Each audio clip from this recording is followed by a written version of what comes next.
हाँ जी, सभी दोस्तों का स्वागत है। और आज हम एक हिंदी में नया टॉपिक शुरू करने जा रहे हैं जो फर्स्ट ग्रेड और सेकंड ग्रेड में एग्जाम के लिए बहुत महत्वपूर्ण होगा।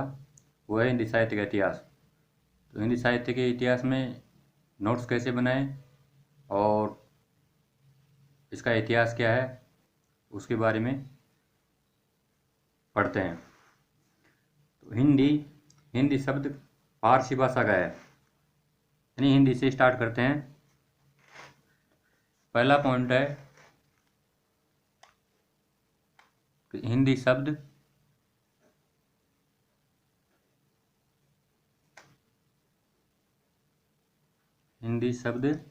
कौन सी भाषा का है?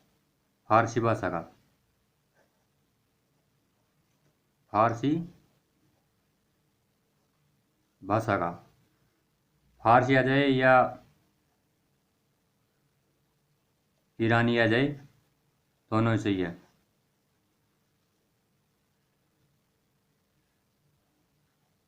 का है, ठीक है।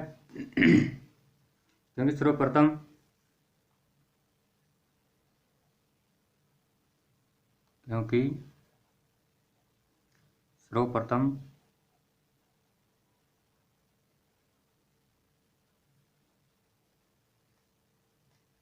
ईरानियों ने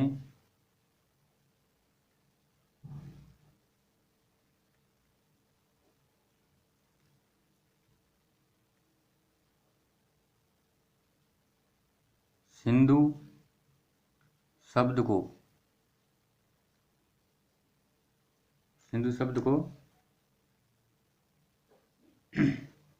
हिंदू रूप में हिंदू रूप में बोला या उच्चारण किया।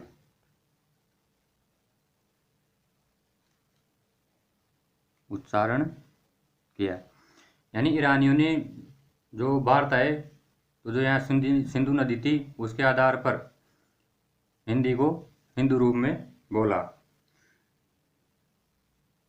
इस प्रकार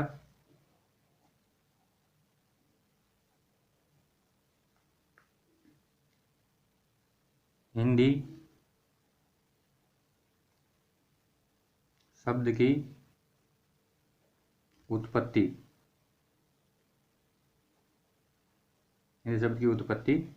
सिंधु शब्द से हुई है।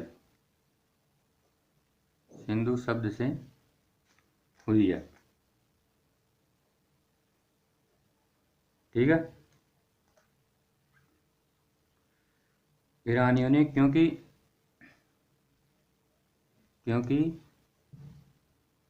ईरानियों ने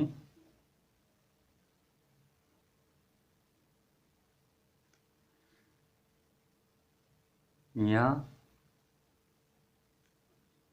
स का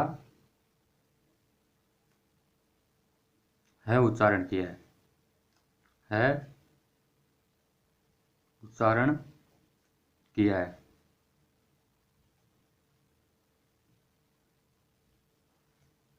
दादा की सर्वप्रथम हिंदी शब्द का प्रयोग किसने किया?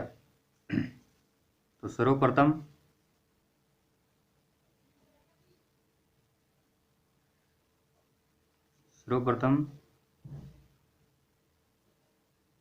हिंदी शब्द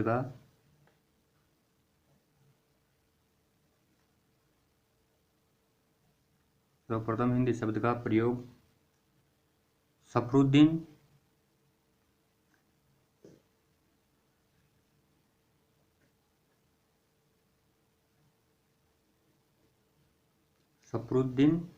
यजदी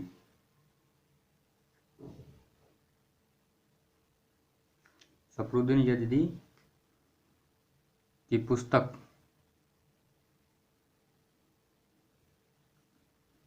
जफरनामा। इसमें जफरनामा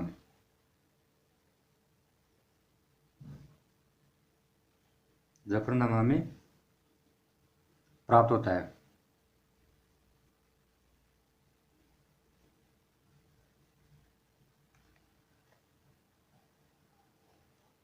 ठीक है।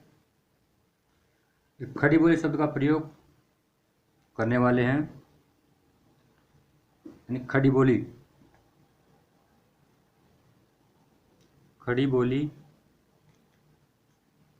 शब्द का प्रयोग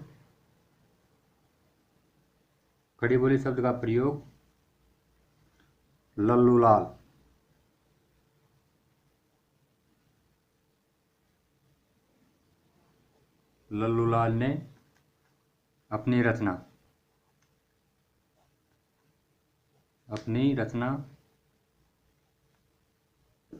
प्रेम सागर में किया है।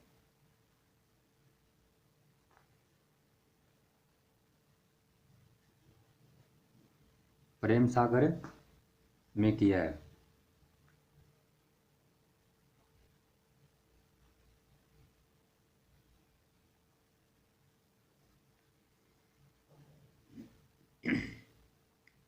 इसके बाद सदल मिश्र ने इसका उपयोग किया है, यानी खड़ी बोली का सर्वप्रथम लल्लूलाल की जो रचना है प्रेम सागर उसमें मिलता है, और फिर इसके बाद में सदल मिश्र ने किया है।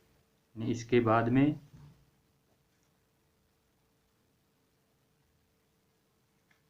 सदल मिश्र ने किया है।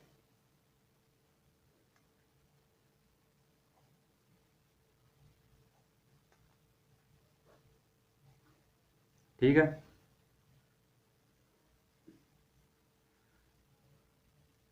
अब आता है हिंदी साहित्य का इतिहास किन किन लोगों ने लिखा। पहले आता Garcin de Tassy.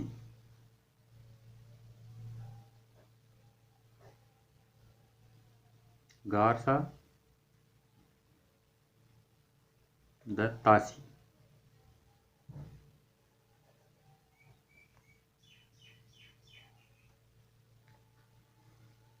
Garcin de Tassy इस वक्त इनकी किताब का नाम है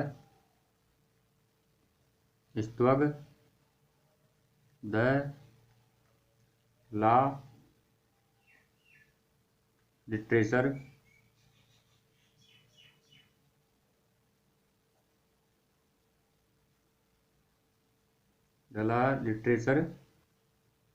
एंड द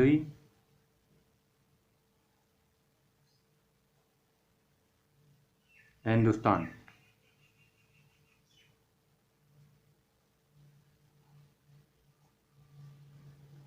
यानी ये इनकी किताब का नाम है। इसका प्रकाशन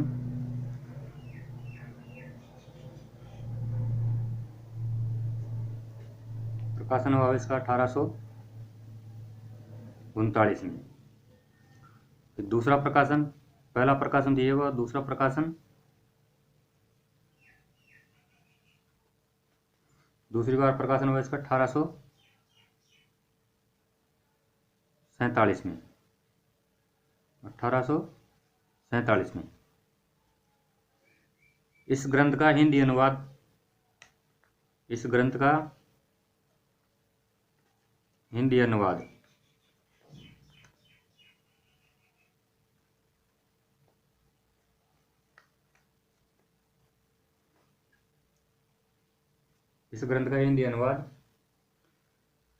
लक्ष्मी सागर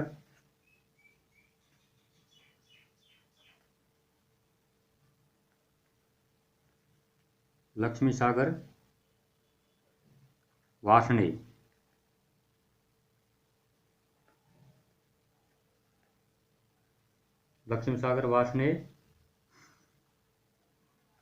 ने 1952 ईस्वी में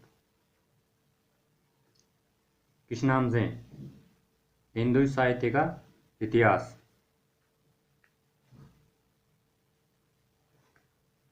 हिंदू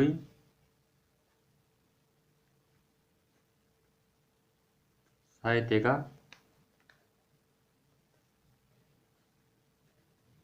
इतिहास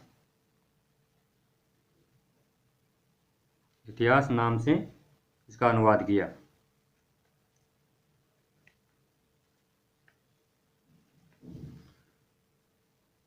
और इसकी जो भाषा है, इसकी जो गार सदा ताशी ने लिखी है, इसकी भाषा है फ्रेंच।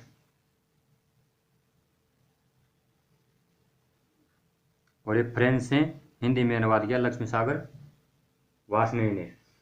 इस ग्रंथ में कुल 778 कवियों की बात कही गई है।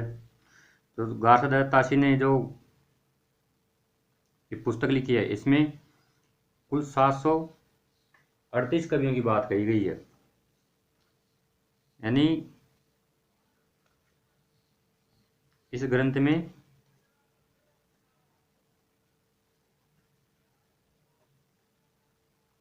कुल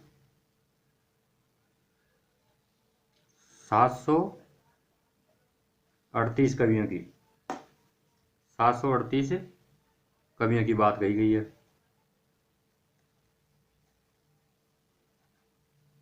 कवियों की बात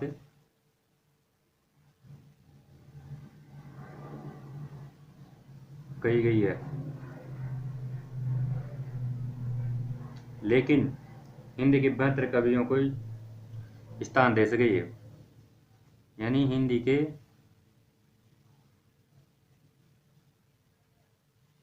72 कवि ही स्थान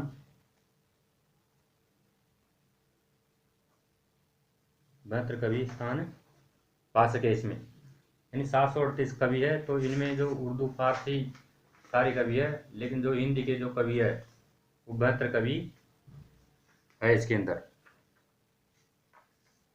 और ये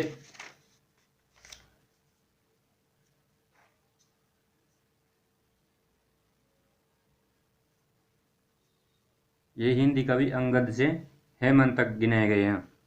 यानी इन्होंने जो कवियों की जो नाम गिनाए हैं वो अंगद से लेकर हेमंत तक। ये कवि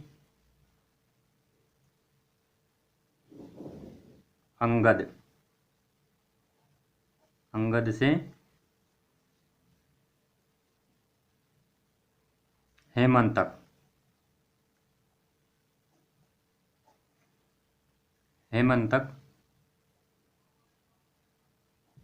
नाम गिनाए हैं।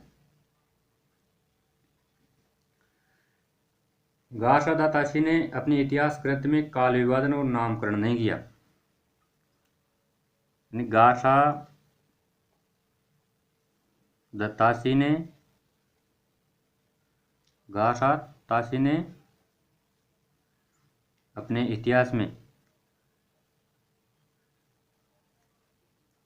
इतिहास ग्रंथ में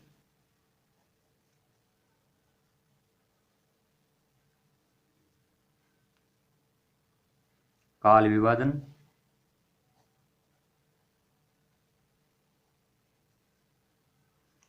और नामकरण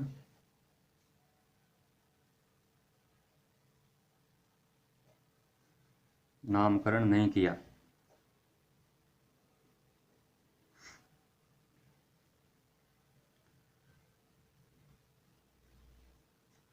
और दूसरी बात ये भी नहीं बताते कि हिंदी साहित्य का आरंभ कहाँ से होता है और कब होता है। यानी हिंदी साहित्य का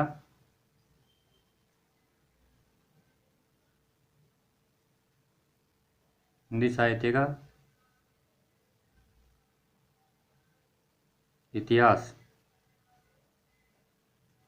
कहाँ से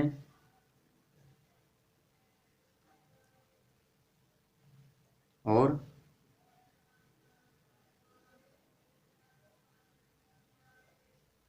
कब होता है, कब से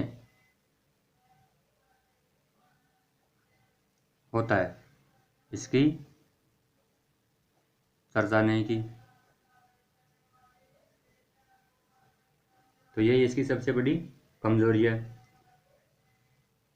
और ये ग्रंथ जो लिखा है हिंदी साहित्य का इतिहास, ये वर्णानुक्रम पद्धति में है।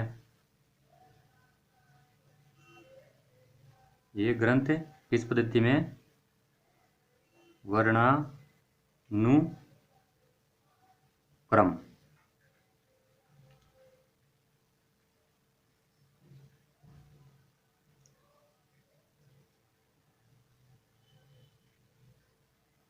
वर्णानुक्रम पद्धति में।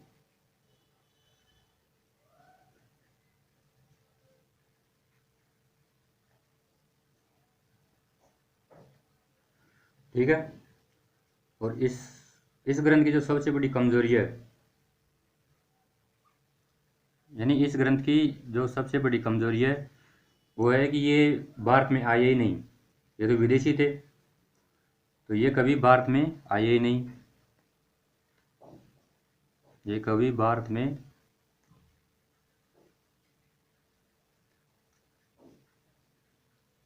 आए नहीं। कौन? गाथा दत्तासी। सुनी सुनाई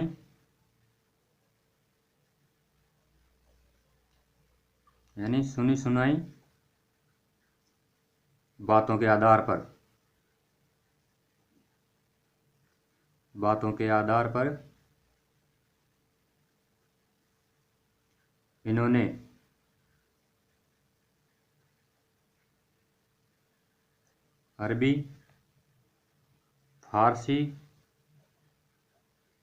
अरबी, फारसी, हिंदी, पंजाबी, उर्दू सभी कवियों को मिश्रित कर दिया।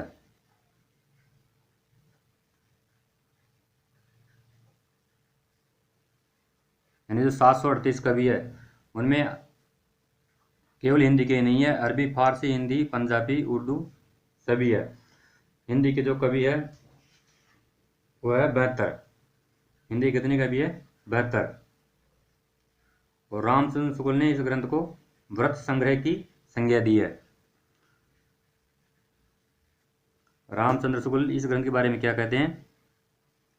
रामचंद्र शुक्ल ने इस ग्रंथ को किसकी संज्ञा दी है? व्रत संग्रह की। इस ग्रंथ को व्रत संग्रह की संज्ञा दी है। किसकी? व्रत संग्रह की संज्ञा दी है। ये क्वेश्चन फर्स्ट ग्रेड और सेकंड ग्रेड में बार बार पूछा गया है। तो ठीक है, आज के लिए इतना ही। जो आगे हिंदी साहित्य का इतिहास है वो अगली वीडियो में देखते हैं। Thank you.